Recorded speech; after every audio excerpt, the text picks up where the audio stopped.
Welcome to the pod focusing on the aftermath and recovery from the devastating Palisades fires of January 2025. Journalist Joel Pollak, entrepreneur Oren Ezra, and technology expert Ron Goldschmidt serve up to the moment vital news and information, discuss the ongoing recovery efforts, and introduce us to the individuals and trades who are playing key roles in rebuilding our cherished communities. We're diving into the deep end and learning quickly how we can move forward together. We know the pain because we're living real-time news, stories, resources, and insights on the ongoing recovery effort. Buckle up.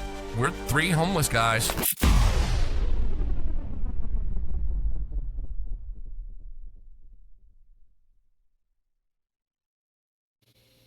Welcome to Three Homeless Guys, the podcast about the Palisades fire and the rebuilding effort. I'm Joel Pollak here with technology expert Ron Goldschmidt and entrepreneur Oren Ezra, and we have a very special guest on this episode. He is Assemblyman Carl DeMaio, Republican of San Diego. He's been a longtime political activist and policy expert, and we welcome here. We'll give him a more extensive introduction in just a moment, but first of all, say hello to the Pacific Palisades. Hello. Thanks for having me on. I say the Pacific Palisades. That's just my habit. I think there was an online survey. The overwhelming majority of my neighbors just call it Pacific Palisades. So I think I'm revealing that I'm a relative newcomer to the community. Only been there about 6 years. But I just like the idea of the definite article, okay? So don't send me angry emails about that. Or you can. It's fine. People are angry about a lot of things. Why not? Let's go through some news.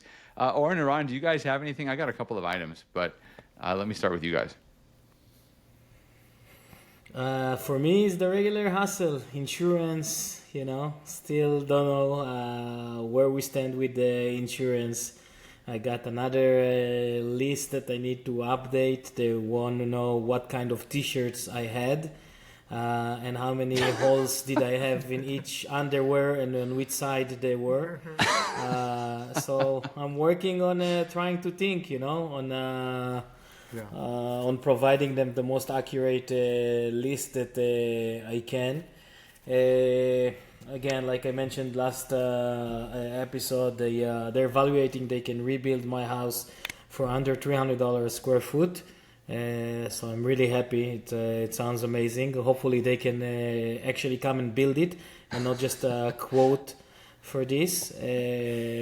So it's frustrating, guys. I can't tell you, I need to wake up in the morning, go to work. I have my kids. We moved into a new place. On top of this, dealing with the insurance that it's a full-time job. Unless you take it as a full-time job, you're not going to see your money. And I don't understand. And to me, from all the stories I hear, State Farm is the worst. It's better to, depending on the evaluation of your house, but it's better to be on California Fair Plan that everybody said, oh no, it's better to be on California Fair Plan than to be on State Farm. State Farm is dragging their legs. I hear a lot of, my CPA just told me that a lot of his clients got paid, fully got paid, everything. And none of them were State Farm. I still haven't heard anybody from State Farm that fully got paid for everything. And that's it. Frustrating. The next time I'm going to get insured after this fire, I'm going to do a survey and find the companies that don't have a lot of insurance policies, because I think that's really the moving piece here that we have to follow. It's the ones that have a lot of policies, a lot of money at stakes. They're the ones who are dragging things the most. It's the folks from, anecdotally that I see that from the companies that have had maybe a few dozen or, under 50 policies in the Palisades, they've had their cases, in many cases, resolved. It's the big companies that have a lot of exposure. They're the ones that are dragging things out. Again, we've done the math on this pod before on why they do that. But I think that's kind of the main factor on why they're doing it, because they have a lot of money at stake. And I'm also with State Farm, same situation, no moves anytime recently. So I'll tell you my State Farm story, and this is a good segue to introducing Carl more fully, because he's been at the forefront of trying to introduce legislation that will make us more insurable in California. But first of all, anecdotally, I have a friend from college who I found out recently works for an insurance company that is writing new fire policies. I don't know if they're doing it in the Palisades. I've tried getting in touch with him the last couple of days, but their company is called Hippo. This is just a free plug. You can go look them up. And they have an innovative approach to fire insurance where they insure particular things in the house and then they won't insure other things. So you're guaranteed to get paid. You just might not be able to insure everything in your house in a blanket way. So that's how they manage the risk. Now, I don't know if they're insuring in fire-prone areas, but I do have friends who have bought insurance with them, so maybe we'll get one of their reps on at some point to explain their business model, because it is interesting, and they are not giving up on California. So we can find out more about that. But I want to tell you my State Farm story, because I've been talking about it over the weeks and months. So I had a bit of a win with State Farm over the last week or so, and I won't tell you the whole long story, but basically I mentioned on a previous broadcast or two that I was in danger essentially of having to give up my house, having to sell the house, because State Farm had started talking about canceling the ALE, the alternate living expenses, and really for no reason. I mean, our house isn't repaired yet. They hadn't paid to repair more than what they thought it would cost to basically take a bucket and a mop and clean it up. And I called my real estate agent and said, as a fallback strategy, I have to list the house. So I had to send her the keys to my house. So I had some keys made, and I'm here in DC now. And I walked to the UPS store before it closed on a Friday afternoon, carrying my baby on my chest in one of those baby Bjorns or whatever, the Ergo babies. And I've got the envelope with the keys in it. And I realized that it was the 15th of the month and my earthquake insurance was due. So being 3 hours ahead, I still had time to call State Farm in California, and I tried talking to my insurance agent, and I got his assistant. One of the reasons I stuck with State Farm was I'd always had incredible customer service from the brokers. And I'd never had any problems with claims or anything like that before, but I got incredible customer service on the front end. And that's why we stuck with the fire insurance. It was just very simple. People told us you should switch to USAA because your family's eligible, because your wife's military service. I said, well, we've just had such great service, until now, of course. Anyway, I talked to this assistant, and I told her the whole long sob story while I was walking a mile to the UPS store. And I said, I just need to talk to somebody at State Farm who gets it, who I can give the big picture to, because everybody's nickeling and diming us. Ron, you talked about asking about the labels in your shirt, and Oren, how many holes in your underwear. You're not exaggerating. That's the kind of stuff they're asking, and often they're unclear with their questions, and you come back to them with answers, and they have more questions. Nobody's doing the big picture. So long story short, somebody at some higher level contacted my public adjuster, and they moved the process. There was some negotiation that happened, and they finally agreed to pay some of my contents claim, not even half of it. So it's not over yet, but they paid a significant amount. And you can just imagine, I was walking to the UPS store with the keys to my house, selling them to my real estate agent, or sending them to my real estate agent. And because financially we just couldn't sustain the situation for very much longer. And then we got this lifeline, in a sense, from State Farm. It doesn't resolve all the outstanding issues, but I finally feel like I'm on track now to begin cleaning, repairing, working with them. I've got all the contractors lined up. I've had them for months. And maybe now it can move forward. So I called the broker today and thanked them, actually thanked the agent, the assistant. I thanked her, and I said, we had this conversation. I never expected it to go anywhere, because you guys have always told me you don't deal with the claims side. You're just selling the policies. But they managed to do it. So that's a little bit of a positive story. And again, you can come out on the other side of this if you have good advice. The public adjuster I hired is very good. He knows California law. That actually might have helped, because he was able to quote them chapter and verse of all the regulations and laws they were violating. And so, we didn't go for a lawsuit, but the subtext was, we have all this documented. You guys are not going to win if this ends up in front of a judge. So it's moving in a positive direction is what I can say, and I'm grateful to the people who made it happen. The story's not over yet, but if it gives anybody any hope, I feel like we were literally down to the wire, and we're now hopefully on an upswing. So maybe I'll have some more good news in the weeks to come. But that's where we are. Let's bring in Carl DeMaio. So Carl, you've been an activist for a long time. He represents the 75th State Assembly District, which is North and East San Diego County.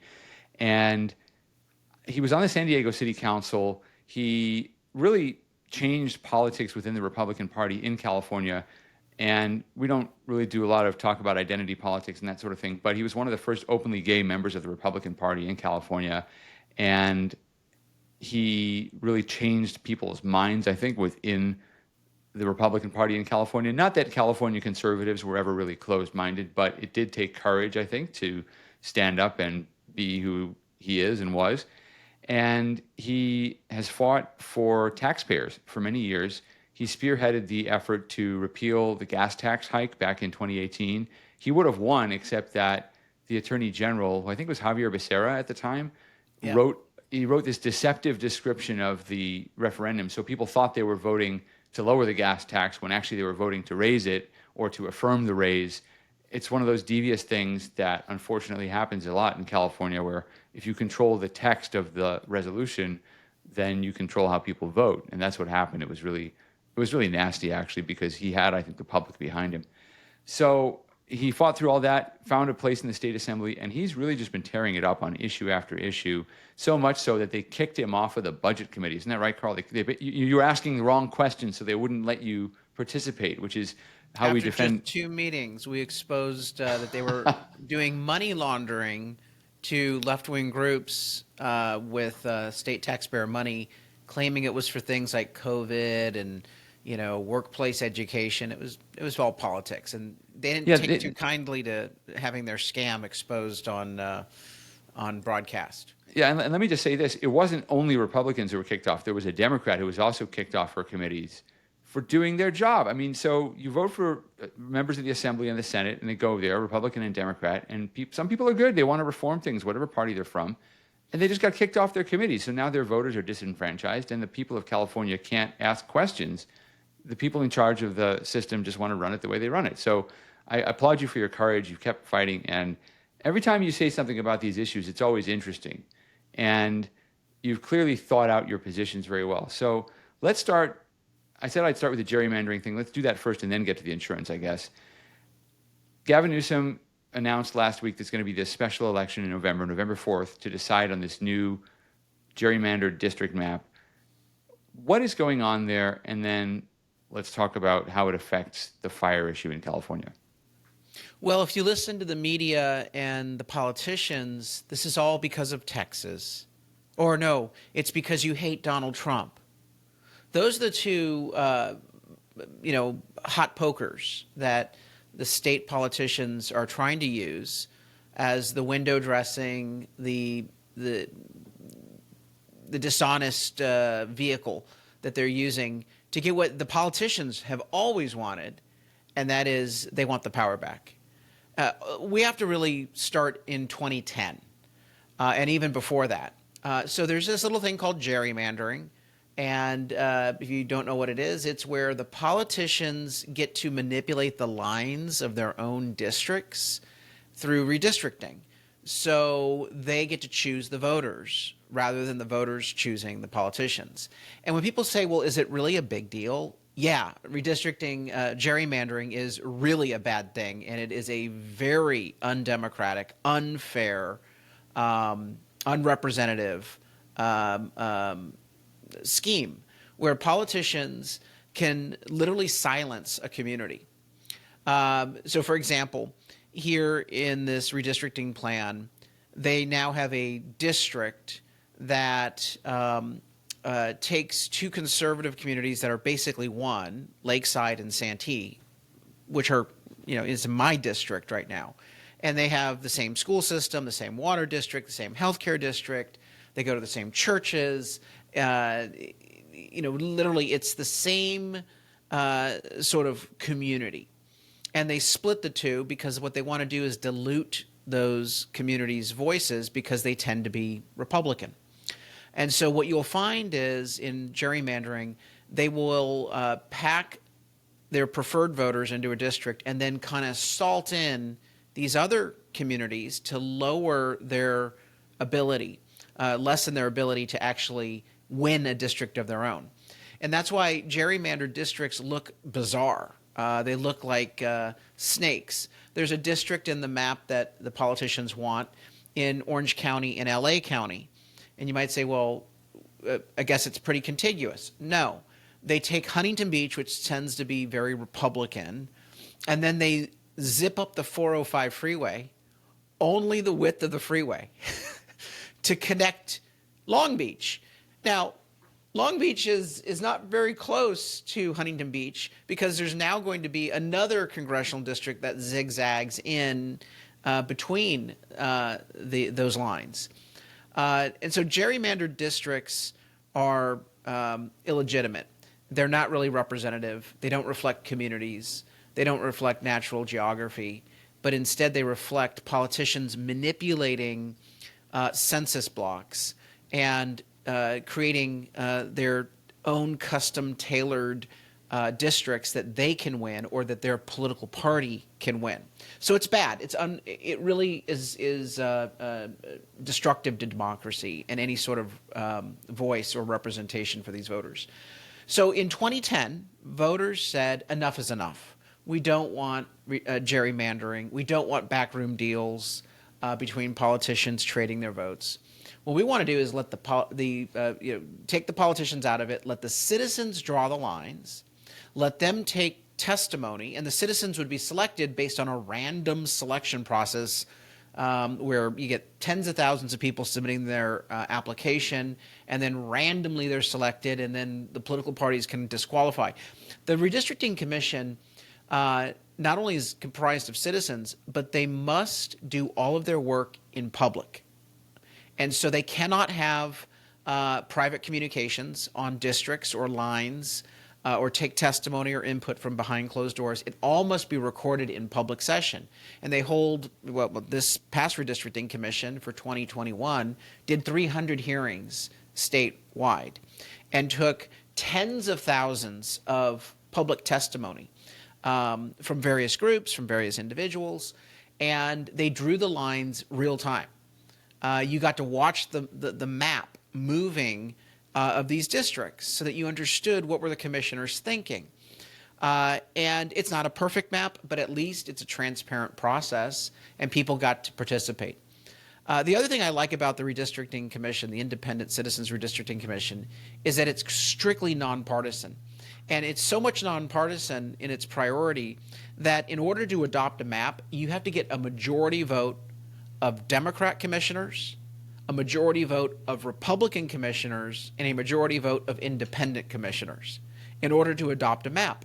So you can't just have might makes right of the Democrats working with the independents to get their preferred map, or a deal cut between the Democrats and the Republicans to say, okay, we're going to give you your safe districts, we're going to take our safe districts, and the concept of nonpartisanship goes out the window. It was a very well thought out citizens initiative. The politicians opposed it with every fiber of their being in 2008. Then they came back in 2010 and tried to repeal it just 2 years later.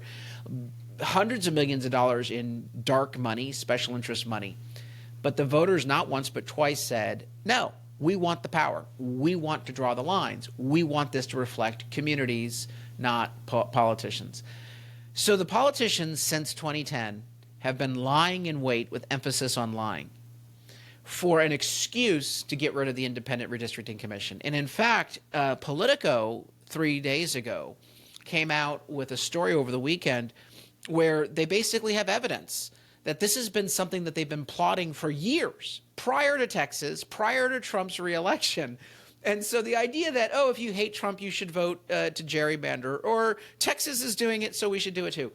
This is just the dishonest hook that they're using. They're tapping into people's hatred of Trump and monkey see, monkey do with Texas to try to make this legitimate. Yeah, now, sorry, I don't want to interrupt you. Just a couple of things, just very quickly. So when you talk about communities being split in these gerrymanders, that was the essence of the Independent Redistricting Commission, was they wanted to hear from the public what makes a community. Right. Who are your neighbors? What are your common interests? Because they wanted to put those people together because they had so much in common with one another. Yeah. So right now, Palisades and Malibu would go pretty well together. We're all dealing with the fire. And splitting those communities would be like saying, okay, we're going to dilute your voice on the fire by putting you in one district and you in one district. Right. That's kind of how it would work. And then the thing you mentioned about politicians eager to do this, I've talked to Democrats who are behind what Gavin Newsom is doing. What I mean is they support what he's doing. And they know it's wrong, but they say, look, we have to fight fire with fire. Republicans are doing this in Texas. Trump is doing it. And they really believe that. If you talk to Republicans, they'll say, well, Democrats started this first in Illinois and New York. There was a court case in New York. They threw out the map that the Democrats had done because it was so egregious.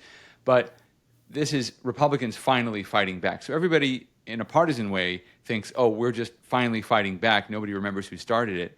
But what I said to people who've asked me about it is, I'm not going to defend what Texas did. I'm a Republican, but Right, me too. I wouldn't have done it, but I care about California. And what irritates me, and this goes to something else you pointed out, is the cost of doing this. You did something I had never seen a politician do before, which was accurately predict something. Most politicians throw out numbers there. You actually did the work and you said, this is going to cost $250 million to run this election.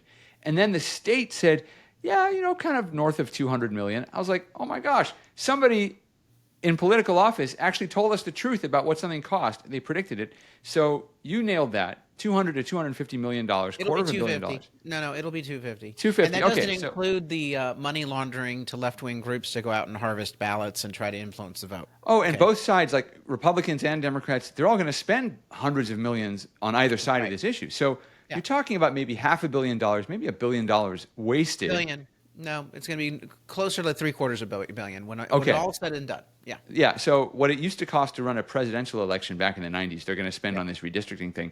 $1 billion. $1 billion could rebuild the Palisades in Malibu and throw in Altadena and Pasadena as well. I mean, $1 billion, right?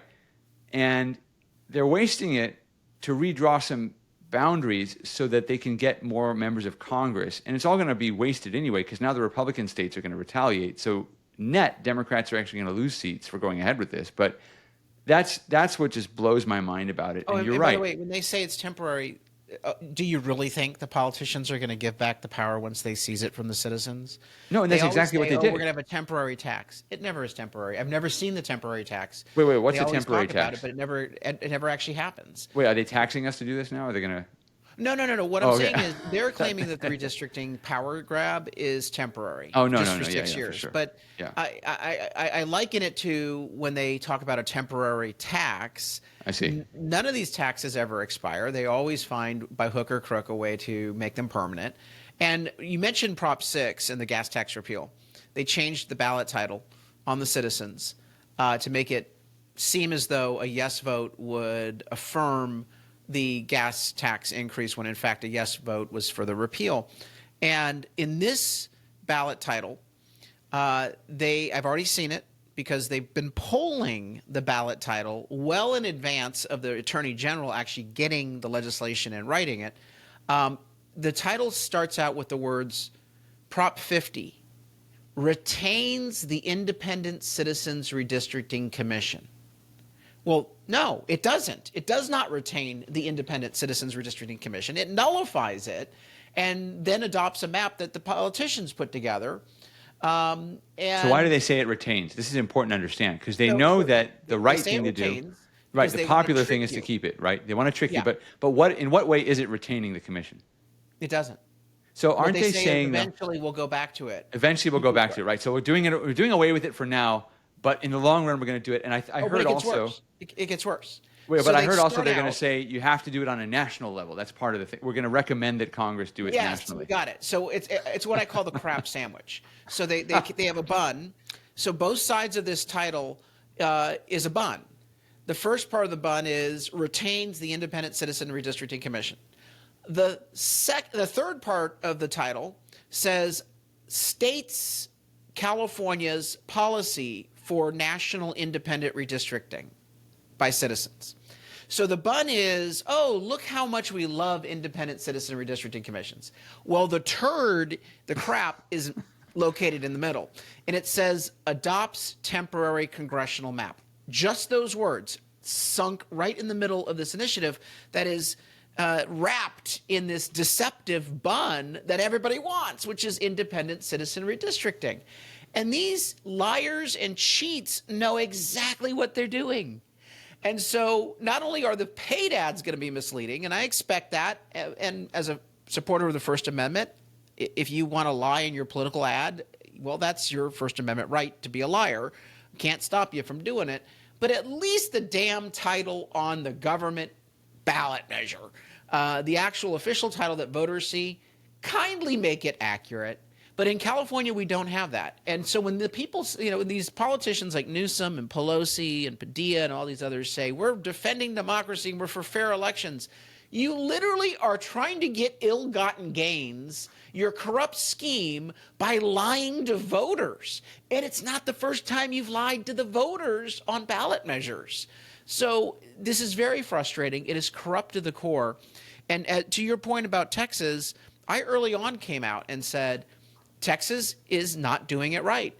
The governor and the legislature, if they do have to redraw their maps because the federal government has sued them and said that their maps are deficient under VRA, Voting Rights Act, then the governor and the legislature should not be drawing the maps. It should be a citizens commission. And there is time for the governor and the legislature to appoint something similar to what we have in California, and that's what they should do. Now, I'm not a Texan, so my opinion doesn't matter. But I'm a Californian, and I swore an oath to uphold the state constitution, and the citizens put Article 21 in the Constitution that said the governor and the legislature have no authority, no power, no business on redistricting. And yet here we are, the governor and the legislature just passed a map, which is prohibited under Article 21. It said, only the commission shall devise maps. That Article 21 of our state constitution is still the law of the land. I know that the governor keeps saying, oh, but the voters are going to approve this in November. But right now it is the law. What you just did was unconstitutional. Well, ex post facto, it'll be approved. No, you still did an unconstitutional act. You can't legitimize something after the fact. You didn't have the authority to draw up a map. And by the way, the map that they adopted had no public hearings, no public input, was done behind closed doors by Do we know who did it? There's no one knows, right? No one knows who did it. Paul Mitchell, but you know what? He was hired by the Democrat Congressional Committee, and all the politicians traded their votes in exchange for whatever they wanted from the map. And several of them are going to get congressional seats if this goes through. So this is corrupt to the core, and it really underscores the wisdom of what the voters did in 2010. So at the end of the day, I am a reformer first. I'm a Republican second. And the reform I seek is transparency and empowerment of the citizens, and the citizens got it right with the redistricting commission. So we are going to be suing. We've already sued in the state court. I don't assume that the corrupt judges of California's Supreme Court are going to go up against the politicians that appointed them.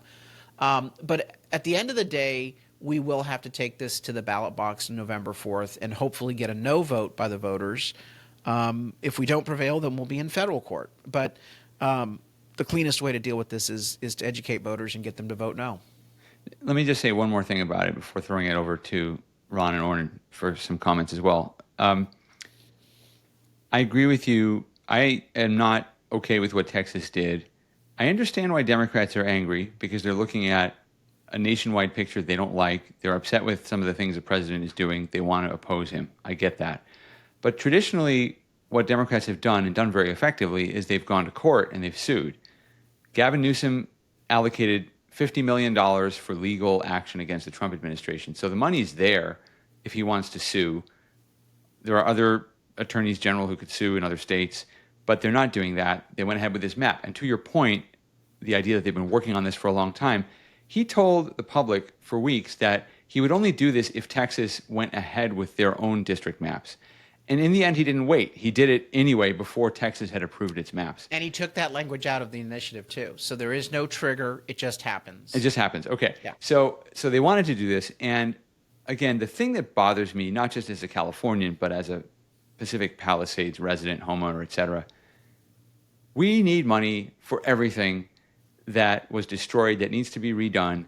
We need money to rebuild the schools. We need money to put the cables underground so we don't have the fire hazards hanging overhead anymore. We need money to rebuild. The insurance market's been messed up. We'll get to that next. We need money. And the money is there in the government coffers, yes, we have a deficit, but it's amazing what they find money for. So we're going to find this money to benefit a political party in a nationwide fight that California didn't start and can't finish. And that's what they're spending money on. It's 2.5 times, just the part that the government's spending, the $250 million, it's 2.5 times what they raised in fire aid, which people are already fighting about. But they have money for that, but not money to help us. And that's what I find so offensive about it. And I don't care. They claim they don't have money to help you, but more importantly, their bad regulations are taking the limited money that you're being thrown by some of these negligent insurance companies, and they're taking the purchasing power of that money and making it absolutely meaningless with all of their that was Oren's point, right? The $300 regulations. a square foot to rebuild. Like, Yeah, you know. well, you know what? When you mentioned that, Oren, okay, just get ready. It ain't gonna happen.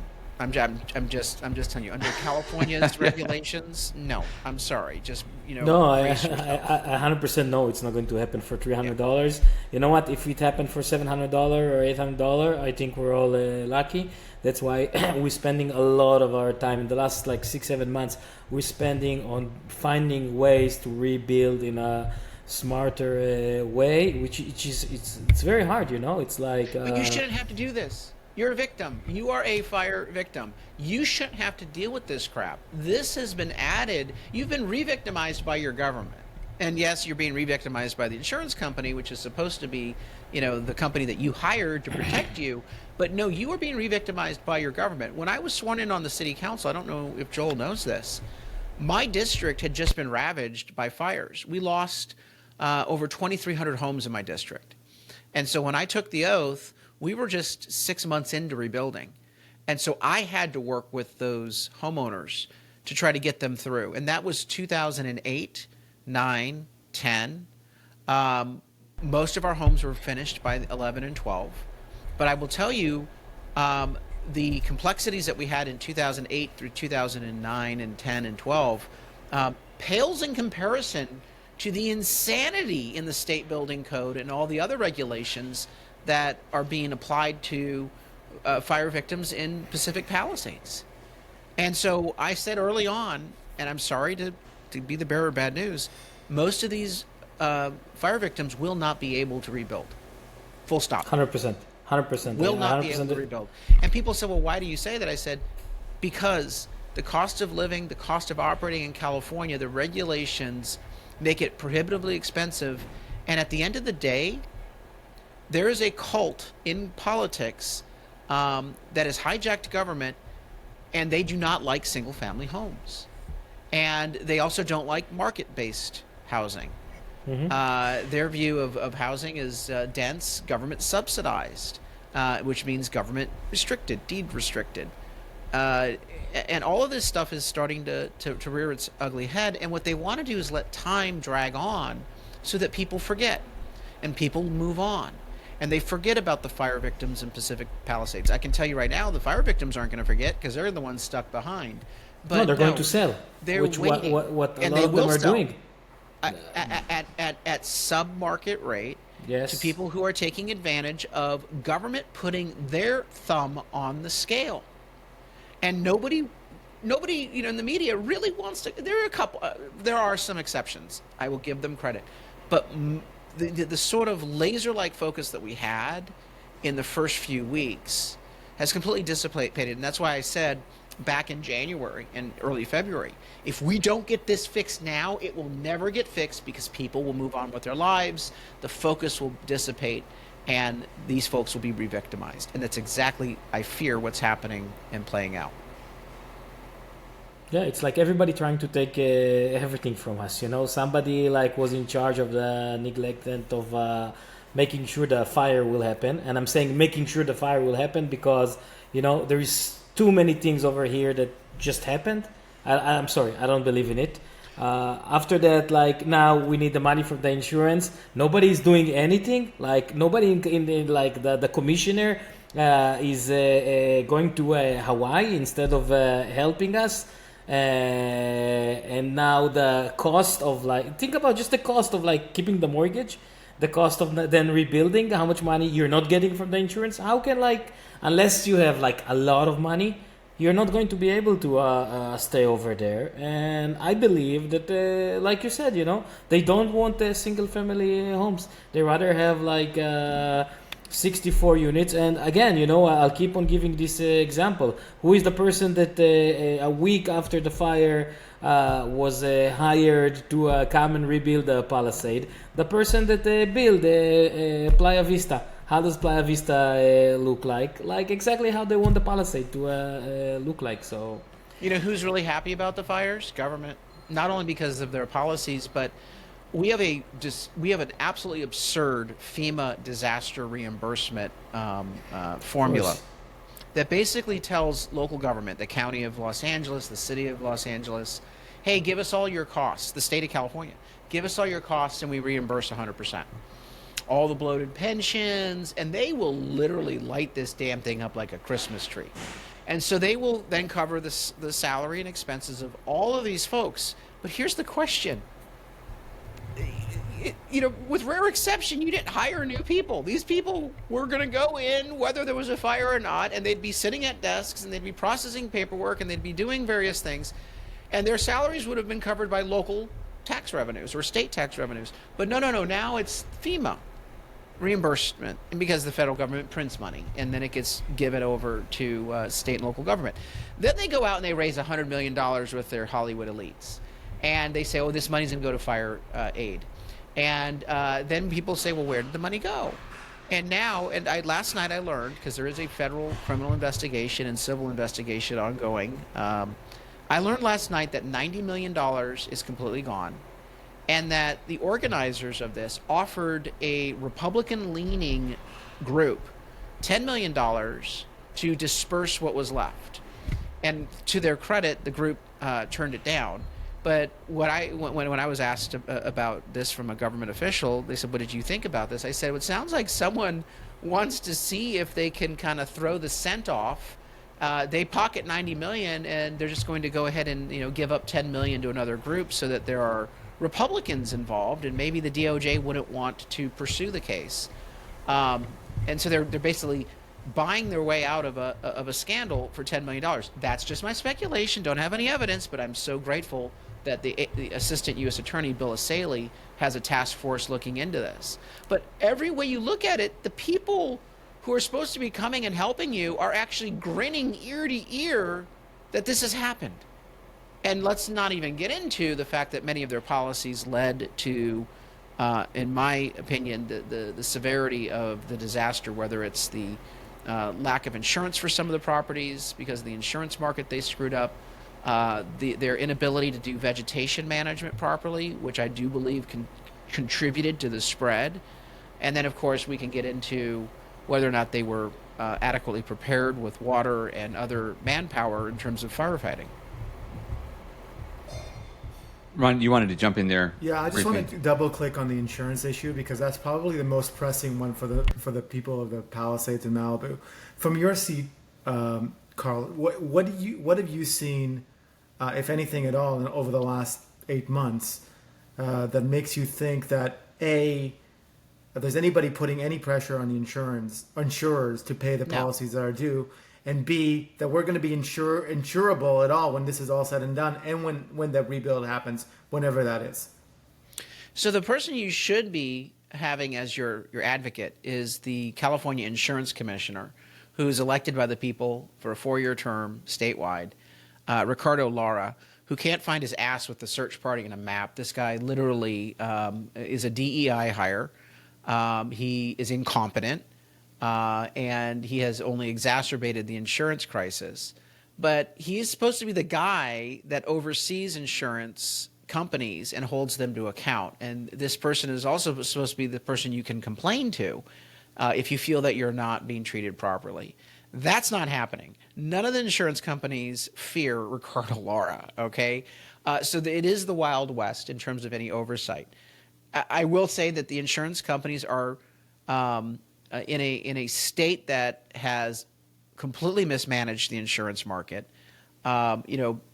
Prop 103 had some good intentions behind it in terms of curbing profit seeking and abuse by insurance companies, but it also has some detriments to it in terms of when you try to impose a price control, which is what one of the biggest problems with Prop 103 is, a price control, where government at a whim just simply says, well, we're not going to let it increase. What you do is you hide the ill effect of other bad government policies. So in California, the insurance market continued to become unsustainable because the politicians were creating a massive inflationary spike in insurance, not just insurance regulation, but insurance taxes, the cost of operating for any business, any undertaking, the lawsuit-happy environment that we have out here, the fact that they adopted a state building code, which is absolutely insane. What we require for rebuilding and what we require for any sort of repair on a home is infinitely more expensive and cumbersome regulatory-wise than what you see in other states. Then there's a permit process. Again, locally, that's mainly the problem, but there's also state issues. So all of those issues are on top of that. So you have this regulatory burden that's been added to the insurance industry at the same time that the politicians are saying, but you're not allowed to price in the regulatory burden. If you were pricing in the regulatory burden, then maybe your customers would be ticked off and would call the politicians and say, well, what's driving this? When you take a look at what has led to insurance rate premium increases, it is not climate change. We do not have an increase in the number of fires. That is provably false. We do have an increase in the severity of fires, and that is driven mainly by the inability of government to maintain its brush. It's much harder to manage a fire when it breaks out, to stop a fire. So, for example, we don't have canyons that are properly maintained. Who owns the canyons? I mean, government is one of your worst neighbors. Government is like your neighbor with, the old 1950s refrigerator out front and an old pickup truck on a bunch of cinder blocks. And you called code compliance saying, would you please deal with this bad neighbor? They're violating all sorts of neighborhood code rules. Let's get them in, tickets or in enforcement actions. But the problem is the bad neighbor that's not maintaining those canyons is your county or your city government. So the defensive space is not maintained in those canyons. By the way, take a look at the numbers of fires started by homeless people in California just since 2018. You don't think that our homeless crisis has something to do with increasing our risk profile? Many of those homeless camps are in those canyons. Some of the more catastrophic fires are started in areas that are state managed or federally managed. In my district, federal and state parks are where our fires are started. But the same issue as the county or the city. Woefully inadequate brush management. Then when you talk about, well, maybe we do fire breaks, because fire departments actually in California have actually gotten very good at managing fire. But by the time it hits them, it's pretty much too late. But one of the things that fire districts have asked for are controlled burns and evacuation routes and fire breaks. All three of these things are prohibited by the California Environmental Quality Act, and controlled burns prohibited by the California Air Resources Board. The CARB says we don't want to do controlled burns because it releases carbon. Well, what do you think a catastrophic fire does? It releases far more carbon. And so you have these regulatory agencies that are literally saying, no, you can't do these things that are proactive steps, advanced planning to manage a catastrophic fire to try to reduce it. And then remember, Los Angeles Department of Power is not a investor-owned utility. It is a government-run utility. And I'd argue that there was a significant amount of negligence. And again, the jury's still out in terms of the investigation, in terms of why did they not shut off the power sooner? What was the standard that they maintained their power lines to in terms of protection? You mean the power during the high wind event? During the high wind event, yes. Right. You know, So that people didn't like to affect us so blame- much. Yeah, it affected the Eaton fire almost certainly, but that was Southern Cal Edison. Over at our side, there's a lawsuit that says there was a secondary fire that contributed to the overall blaze because of the power lines. And, you know, what everyone wants to know is why they didn't fill the reservoir, 117 million gallons. Exactly. And the gas. Why didn't they close Oh, the and gas? Oren, yeah, the gas, right. And certain issues regarding staffing, because certainly you had a fire chief who was in over her head as a diversity hire. Well, let me say this also about LADWP. I mean, if you looked at the CEO of LADWP, she is quote unquote a diversity hire, but actually, if you look at her resume, she was qualified, very qualified. Engineering, she had done multiple jobs that, if you just look at the description of the job, at least would have prepared her for this position. But I think they all got swept up in the whole diversity issue because she had some statement before the fire saying that her top priority was diversifying the department. Mm-hmm. And my wife's comment was, no, your top priority is water, and your second priority is power. You're the LA Department of Water and Power. Yeah. Those are your priorities. So get the water. Just to sort of recap what you said and summarize it, when you talk about Proposition 103, that was passed in 1988, and that's what allows the California Insurance Commissioner to reject price increases. Right, yeah. It's price control. But your point is, price controls have their own issues, but the other problem was everything in California was becoming more expensive because of building costs, and the risks were getting worse. And I don't care if people want to blame climate change. I'm okay if you want to have a conversation about climate change. I'll leave aside my own views on it. But if you believe it's happening, why aren't you clearing the brush? Why aren't you installing more water? You know, why aren't you preparing? And so they weren't. And so the insurance companies looked at this and said, "We're getting out of here." And they don't clear brush because brush clearing doesn't pay union dues.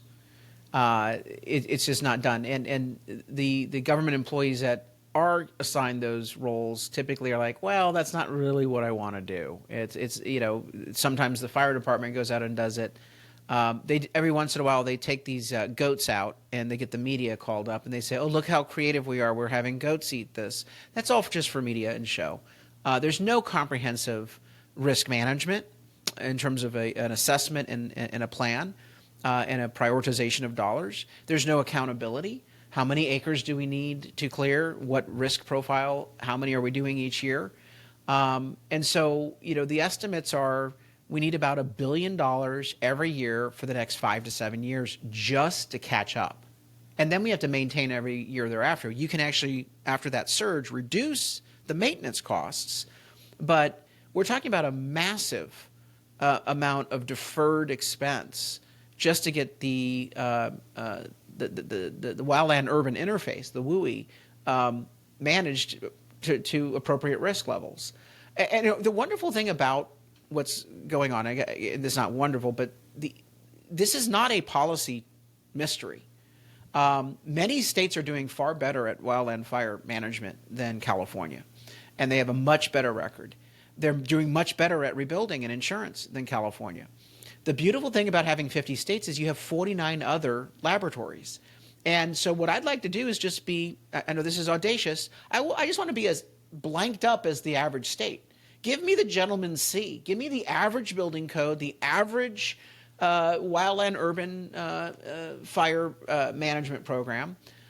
Give me the average insurance regulations. And California will be doing infinitely better. The problem in California is not a policy problem.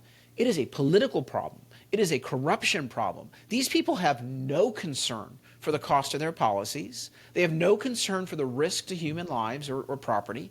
They simply have this philosophy, and it's almost like a religious devotion to these policy outcomes that they have, but they have no concern about these other items. So in California, we can deal with these issues. It's not from a technical standpoint hard. It's very difficult from a political standpoint. That's why price controls are so insidious. Not only do they not work, but they mask the failure of government in these other policies. So who's going to insure these homes if they're ever rebuilt and once they're rebuilt? Because I haven't seen any changes. I haven't seen any changes in any policies since the fire. I don't think there's been any learning. There's been zero technology brought in, God forbid, to, from all the things I've seen, everything's being done the same way. So the FAIR plan can only go so far, as we've seen. Right. And the FAIR plan is also that's not a bottomless hole either, because if you're going to keep on having fires, they're going to run out of money again. We're going to have to fill up that bucket. So do you see any changes on the legislative level? No, there's not a scintilla of change. The one thing they did do, because they did some symbolic resolutions and threw a little bit of money here and there, but it was absolutely inadequate. What they did was they passed a bill 2 months ago that said, our state building code is really complex and costly, so what we're going to do is we're going to pause for 5 years any additional requirements, unless other legislation is passed to add requirements. Well, wait, hold on a second. You are the ones that are adding requirements, so your law basically is not a pause. It's like, hey, we're going to pause, but not really, because we have other bills that could add requirements to state building code. And they're doing nothing about rolling back. What I said was, okay, if you're acknowledging that our state building code is absolutely unaffordable and dysfunctional, can we just simply benchmark it back to 2007? Let's just go back to the future. Let's just roll her back. And because people weren't dying in the streets in 2007 because of our state building code, why don't we just go back? Or how about we just accept the average building code of the United States? Let's just go out and say if it's not in at least 25 building codes of other states, we're not going to put it in ours. And let's adopt that just for 1 year and see how things go. They refused to do it. Instead, it was a symbolic bill that literally has no impact, because any new legislation that's proposed that has an impact on building codes supersedes the so-called pause. That's the only piece of legislation that they passed that had any sort of consequential impact, and even that was going to be fleeting. So Carl, let me ask you this: all we hear is bad news, and usually I'm not the optimistic side of this pod. But I want to ask you, what kind of, if we look I'm looking 5 to 10 years into the future, okay? I want to rebuild my house. I want to go back to a Malibu. How do you see it happening? I don't see any change in the government over here. I don't see it being transformed to Republican, because they're going to change they are going to do it. We're not going to stop them, right? Maybe if they go to the Supreme Court, they will be able to stop them. So California is staying a Democrat. California have spent $100 billion on the high-speed rail, $37 billion on homelessness. We see homeless people over here all the time on the streets, with fentanyl, that after they closed the Mexican border, hey, great, now it's all coming from Canada and doubling. So I'm walking on the street of the valley and I see people are dying, dying people walking in front of me. So what's you just articulated what all Californians pretty much know. Public Policy Institute of California is a left-leaning poll, but they do good work. And the Institute for Government Studies, both of these polls have consistently shown in California that 2/3 of Californians, despite the fact that we're a blue state and we are a state managed and run by Democrats at the state and local level, 2/3 of Californians say the state's on the wrong track. Common sense Californians are fleeing in record numbers, and it has not abated. The only thing that has somewhat stabilized population was Biden's record illegal immigration. You're going to see a massive drop now that the border is secure, and that's not propping up our population numbers. But the good news is voters are waking up. They know that the state is in bad shape. I think, again, I'm critical of Democrats. Their policies are bad. But now let me, criticize Republicans. The only thing they've been able to do successfully for the last 25 years is surrender. They've not fought. They've not offered a bold alternative. And it's not like they've listened to California voters. If they listen to California voters, they'll find that on many issues, we have 70% agreement, 65% agreement. Even Democrats agree with us. But there are several issues and approaches to messaging where Republicans are turning people off. But is it a Democrat and a Republican fight? Is What's it that? a Democrat? It's not a Democrat and the Republican fight. Correct me if I'm wrong. But I think me and my Democrat neighbors, which I have a lot of them over here, great friends, if we sit and talk about the issues, we all agree. I think the Yes, fight is that's the whole becoming thing, but that's the my point. politician against the Yes. people, right? Yes, absolutely. That's exactly where California is, the voters. And so the politicians are absolutely untethered on both sides. When I talk about reform, and that's why my group is called Reform California, it's not Republican California, it's Reform California. And I've said, I believe I need to clean out the barn of my own political party. I believe that Republicans need to be the uncola of Republican parties in California. We need to be more libertarian. That's where California is. But when you strip out the bad elements that people don't like about Republicans, what you're left with are wonderful policies that 65 to 70% of Californians agree with when you don't put the Republican label on them. And so you're absolutely right. There's far more agreement across party lines amongst voters, and 90% agreement. than the media even wants to pick up on. I'm saying that there is 90% agreement, but Yes. still, with all of this, like, again, I'm going back to be the pessimistic on this pod. I don't see how it's going to change. I haven't seen, and I'll say something that I'm repeating like pod after pod. Show me one thing that can make me look at the horizon and say, hey, Oren, you should be optimistic. Your insurance, your rebuilding, your infrastructure, taxes. I'll give you an example. My business, right? I run like a business from here, from Chatsworth, from the Valley. I can't get insurance anymore. Why? Because some insurance companies decided that my electrical panels, they're not insuring them. I need to pay over $150,000 now to change the... Like, it's impossible to live in California. And I don't understand. And all of these things are happening. And I'm saying, okay, what's behind it? Who is pushing it? Somebody is pushing us not to live in California. Somebody don't want us to live in California. We are at a breaking point. But that's why I think the change can happen sooner than you imagine. The message I keep conveying across the state, and there's a wildfire of public support on this.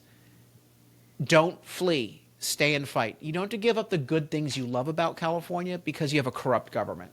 Governments can change. And remember, where you move to, your government can change there too. Just ask people who moved to Nevada or Arizona. The problem is that many Californians have not seen political leaders that are willing to fight for them. And so they give up hope and they just simply check out. And what's left is this wokeism, the shiny object game of politics. And it has worked really well for Democrats. I'll give them credit. They are masters at being able to divert attention from their failures. It's always the shiny object game of politics. It's, there's hate crimes, there's homophobia coming, there's racism. And people get so distracted by all that.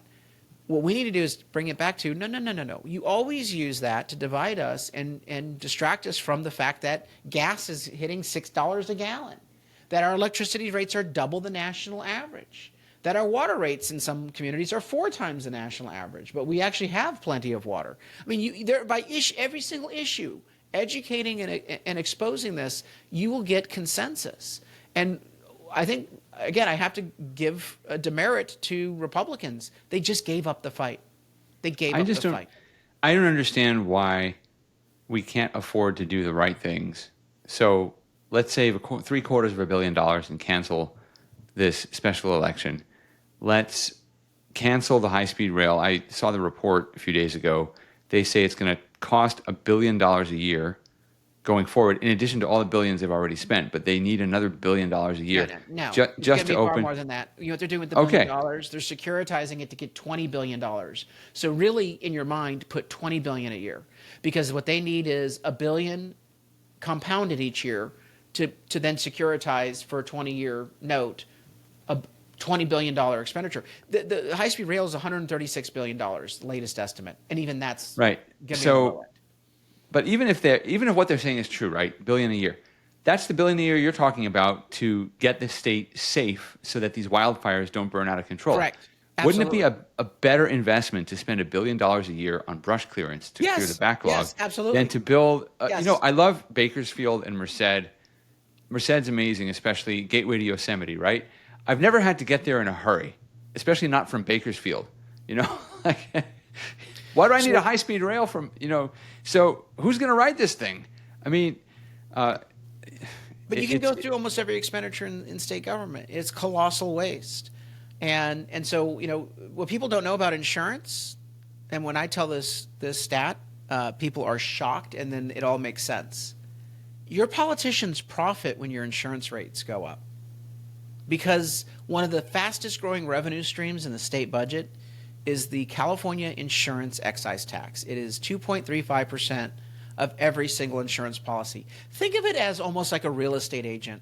Every time you buy an insurance policy, every year, you have an insurance rake that the government takes. So when your insurance rate goes up by 40%, which basically people's insurance rates this year went up by 25 to 40%, if you were lucky to keep commercial Here is a reason to burn a whole the California city. Politicians had 25 to 40% higher insurance revenues.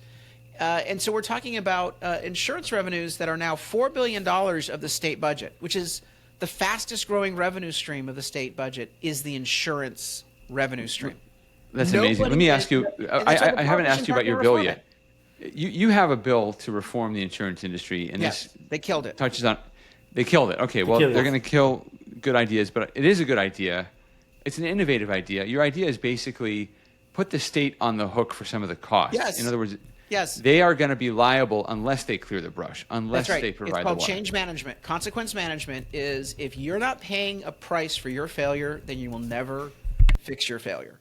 And so I said that the politicians should be the first to give up their piece of the pie on insurance by suspending every single excise tax for every insurance policy, number one. Number two, then indemnifying homeowners that if the insurance rates without the excise tax still go up by higher than the national average, the state budget has to provide an insurance rebate for those homeowners. And so if the state budget is getting hit by these rate increases rather than homeowners, then you're going to have politicians be really motivated to fix the problem, which includes reducing risk when it comes to wildland fire. Because remember, you can't drive down the insurance rates unless you deal with the cost of losses, which is the operating environment, you deal with regulatory issues, and then, of course, you have to deal with the risk profile. And so if you can't bend those three curves, you ain't going to be able to avoid the state budget taking a budget hit. And if you do that, politicians will move lickety-split to fix the problem they created.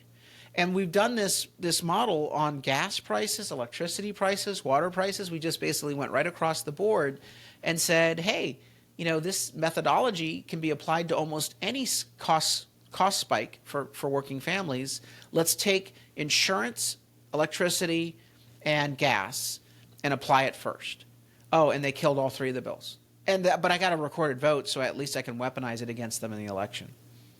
All right, so Oren has a video that I queued up just to change subjects only slightly, and this was a video from the president's cabinet meeting. Lee Zeldin, who I've known for a long time, he's the administrator of the EPA, and he came to the Palisades after the fire, and the EPA did a pretty good job of removing the hazardous waste pretty quickly, and he and the president had a back and forth. I'll preface it by saying I know that not everything the president says here is accurate, but I just thought it would be good to hear a sense of perspective, because I think that most of what the federal government has done, we've talked about FEMA not quite working, but you look at the Army Corps, you look at the Small Business Administration, and you look at the EPA, most of what the federal government has done has been pretty good, not always perfect, right, but pretty good in the fire, and we haven't seen anything from the state and local government, and here they are talking about the difference basically between the federal and state performance and local performance. As you know, we have very strict federal rules having to do with the rebuilding of those houses.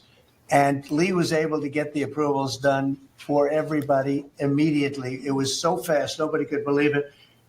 And the mayor and the governor still haven't gotten their approvals. And they're going to have riots out there for that reason. These are great homeowners. They want to build a house. They can't get approved because you have the mayor, Bass, who has no idea what she's doing, and you have a governor who is just such a bad governor, and the people are unable to build their house. The toughest permit to get was the federal permit by far, and yet he got them all in a short period of time after the fire. How long did it take? Well, Mr. President, you came in, signed an executive order, and told the EPA that we had less than 30 days to complete our hazardous material removal, which the initial response, once all of our heart rates went down a bit, was just to figure out how to get it done. We got it done in just less than 30 days. The Army Corps of Engineers then comes in for the debris removal. The federal government, in clearing over 13,000 properties that were destroyed because of these wildfires. We've got to the point today where property owners all across Los Angeles, they're grateful to the Trump administration. They're happy that we did our part, but they are desperate to rebuild. And there is not a single green light approval that they are waiting for from the Environmental Protection Agency. The EPA and the Army Corps of Engineers proudly have done our work. It's important for those local officials to let these property owners build on their land. It's their property. It doesn't belong to the mayor of Los Angeles. And they need to represent their people better. They're ready to build. When will they have their permits from Los Angeles? Well, here's the problem, Mr. President, is that they have been ready since the moment we were done with the federal part. I mean, well, I was visiting a week after. Actually, I thought my first trip was going to be to Los Angeles. However, the moment I got confirmed, the vice president said, "You're going to East Palestine right away." So that actually ended up being the first visit because the vice president's so passionate about that from the great state of Ohio. Then we went to Los Angeles from there. We're talking about the beginning of February, where we were meeting with property owners already. They were already all set up. They had the contractors. It was the beginning of February, and they were waiting for green lights from Los Angeles to be able to go onto their property and start rebuilding. Some of the same people who were waiting for a green light ready with the contractors at the beginning of February are still waiting now in the middle of August. Let these Californians rebuild. And we're talking about also taking away some of the properties and building low-income housing on those properties. They're going to have problems like they've never had before. These people don't know what they're doing. So we have all our permit. Everything the federal government has to do was done long ago. They should have been. I went to a town hall with Lee, but we were there, and the mayor was saying it would take 2 years, maybe 3 years to get this approved. I said, no, not 2 years, 2 days. They should have it in 2 days. And I toured the site, and I met 100 homeowners, all standing in front of this site a couple of days after the fire, and they were ready to go right then. They wanted to just build right then. And the city won't let them do it. Los Angeles, I don't think it's that they won't. I think they're incompetent, okay, to be honest with you. I think they just don't know how to go about it. It is so badly run by Newsom and by Mayor Bass. Mayor Bass, she was in Africa during the fire. She knew the fire was starting to rage, and she decided to take a trip to Africa.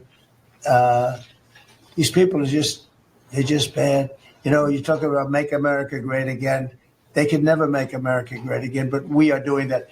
All right. So I thought they summarized the situation pretty well, a little bit of embellishment from the president and so forth. But my fear is, Carl, that they're going to hold up the failures in California as an example of why you can't vote for Democrats nationally. And it's not going to motivate Republicans to get involved and fix anything, because it actually is a pretty good story about failure, especially if Gavin Newsom is going to run in 2028, which it looks like he will. But how does that help us? Because we're still waiting. We can't get help from the state government. If they wanted to do that, though, then the Army Corps of Engineers would not have been able to do their part in record time, which, by the way, I was actually shocked by how quickly the federal government with the Army Corps of Engineers did their work in the Palisades. I don't see that happening. I think that they basically assume that Newsom and Bass don't need any help screwing stuff up. I think their view is, let's make sure that everything we're doing is crystal clear, perfect, because we assume that Newsom and Bass are going to screw things up. I do not detect any sort of intention or hope that Newsom and Bass screw things up by the federal agencies. What they're trying to do is truly light a fire and at least do the federal government's piece. But I don't find that to be a valid. So how do they break the logjam? That's holding Oren up and holding Ron up and holding me up. I mean, I still have a standing house, so I'm in a slightly different situation. But my fight with the insurance companies, I mean, you know what you do? Again, it does not take a supermajority. It does not take a majority to send a message. I will be very blunt what you all can do. In the Pacific Palisades, send a Republican to the State House in this next election. And, there's a guy, Spencer Pratt, running, and he is making a huge issue about what's going on in Palisades. Again, some people may not like him, or they might say, well, I don't like Republicans. But you want to vote strategically? Send a message by sending the Republican for Pacific Palisades, and that one seat could actually be the ripple effect. Because let me ask you about that, though. Is they look at dead bodies. You only need one dead body on the steps of the Capitol. You don't need to flip the majority. You need one dead body, because politicians are self-interested, and they're going to say, wow, if we don't start moving, then more of these dead bodies are going to pile up, and I could be next. Metaphorically, of course, we're talking about people who lose their seats. Of course, but you know what I mean. But what I'm asking you, this is important, because how do we know, let's suppose we elect Spencer Pratt or whoever else, how do we know that what happened to you won't happen to them because they kicked you off your committee? I mean, if you're one, you can raise your voice, right? And Bill Asaley did a great job, and then he got the job of assistant or acting U.S. attorney, so he's now a big voice on an acting basis anyway. But they basically took the most effective opposition voices, both Democrats and Republicans, and they silenced you guys. And that's why I've thought maybe it doesn't matter. Look, I mean, and I'm someone who cares about politics, but I'm also saying, like, what's the point of this state race next year if they're just going to kick you off your committees? Pettiness and palace intrigue are for the folks in that corrupt system that think it matters. It doesn't really matter. By taking me off my committees, they highlighted what I was saying. When they stopped my speech on the LGBT pride resolution, and I, as a gay Republican, I stood up and said, I'm voting against this resolution because it's not about affirming mutual respect and live and let live. It has very extremist policy positions. And as I was making those points, they stopped me 7 times in my speech to wish members a happy birthday. Now, mind you, this is hazing. It's harassment. It's bullying. Mind you, the resolution they were voting on said, we should treat people with dignity and respect. Bullying is bad. And you see what they did, Joel, is they fell right in the trap of exposing themselves as a bunch of hypocrites, that their resolution is actually not about bringing people together. They're hate-filled people, and they're about dividing us. And so I believe that they can try throwing people off committees or turning off their microphones, but it only draws attention. I've told people that there are 3 phases of change in California: voice, vote, relief. Voice, vote, and relief. Because first you have to speak up and offer opposition and an alternative. That's not happening right now. Republicans are hiding in the closet. They are afraid of their shadow. They've not been speaking up to oppose, let alone offer alternatives. I've been able to change a lot of that because now we have more of a fight in our caucus. And I plan to help support people and elect people to do that. You send Spencer Pratt or another Republican from Pacific Palisades on a single issue victory to rebuild and reform insurance, you're going to have a legislator who will literally make that their singular issue, and they will always be talking about it, and the other legislators will have to bear that voice. The second thing is, once you start speaking up and giving a voice to your opposition and your alternative idea, it does impact votes. It might take some time, but people then start drifting in your direction. I've seen it happen every single time. Even Democrats will start acclimating and picking up some of your ideas, if only to shut you up. And then third, when you do get ideas implemented, it does provide relief to the voters, it should be what we're all about. Sadly, it takes time, but I'm telling you right now, I'm seeing the appetite for change in California be so great that things will happen a lot quicker than people think they will happen. And we just have to have hope and get more people off the sidelines and into the fight. They want you to give up hope. They actually are okay when you move to another state. They don't mind it because that means that you're an angry Californian who doesn't agree with the way things are. And if you move to another state, you're not going to be a problem for them now or in the future. We need people to stay and fight and not assume that somehow it's going to happen on their behalf. No. This is a full contact sport. Get off the couch and into the fight. And sadly, the people that are most affected are right now busy trying to rebuild their homes. As Oren said, it's a full-time job, in addition to all the other things that you have to do. Well, we are just about out of time. I want to thank you and throw to Oren and Ron for some last words before we close out. So, when I moved to California, I moved when Governor Davis was the governor. After that, I had Governor Schwarzenegger, Governor Brown. And before that, I lived for a few months in Japan. I lived in Thailand. I lived my whole life in Israel. I lived a few months in India. I've been through like few places. But I don't think I've never been frustrated as I am over here. I see the people around me are amazing. Democrats, Republicans, it's all bullshit. Who cares if you're Democrat or Republicans? Everybody really want to come, wake up in the morning, work hard. Most of the people that I see around me, and I see I don't know what's happening with California. I see dead people walking on the streets. I see our homes getting burned. I see that nobody really cares. It's for me, the fact that Newsom, after what's happening in California, saying he's going to run to be the president of the US, I'm like, are we out of our mind? And it's not because he's a Democrat. Honestly, I'm more Democrat than a Republican. Joel, you know that. Me and you had a lot of arguments back in 2016, 17. Ron, you know that. You converted me back in 2021, so you guys know it. I'm way more Democrat than Republican.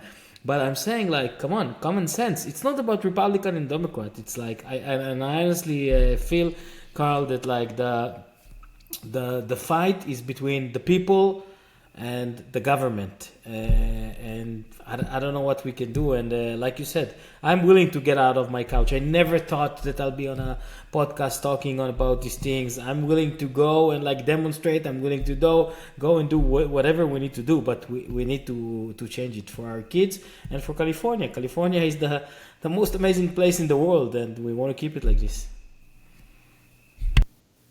Agreed. Ron, I think you're muted. Let's end it on that note. Yeah. Oh, you want to end it there? Well, listen, Carl, thank you so much for your time, and thank you for what you're doing and for the kind of politics you're bringing. I think it's a politics of ideas. Your positions are well thought out.